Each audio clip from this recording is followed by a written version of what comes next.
नाज़िन ठुल्लु में आज़ादी जो ॾिहाड़ो तालीम पिरायो सिंध समारियो जे सिरे हेठि मल्हाए पियो वञे। इन हवाले सां रिपोर्ट करे रहियो आहे यासिर कंडराणी।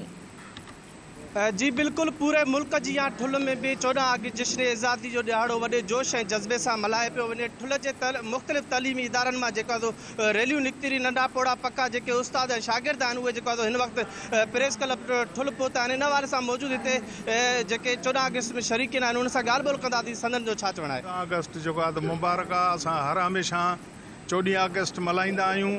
इन जी असांजी ख़ुशी आहे 14 अगस्त मल्हाइण में। 14 अगस्त असां हर साल मल्हाईंदा आहियूं पंहिंजे ऑफिसनि में, स्कूलनि में, हर जगह ते इन्ही साल इन्ही तारीख़ ते। ऐं तालीम जेको आहे असांजी मुफ़्त आहे। तव्हां असां पंहिंजा ॿार असांजे सरकारी स्कूलनि में दाख़िल करायो। असां उन्हनि खे सुठी तालीम, किताब मुफ़्त, सोलर सिस्टम जो इंतज़ाम, मिठे पाणी जो इंतज़ाम बि असांजी ज़िम्मेवारी आहे। वतन के दिल के गहराइनि सां जश्न आज़ादी मुबारक हुजे। असांजी अॼोकी जेको ॻोठ वारिस ॾिनो वारी जो स्कूल आहे, अॼु हिकिड़ी जागृता रैली ऐं जश्न आज़ादी रैली, यानी हिकिड़े स्कूल जे प्लेटफॉर्म तां ॿिन्ही स्लोगन सां हिकिड़ी रैली निकिती आहे।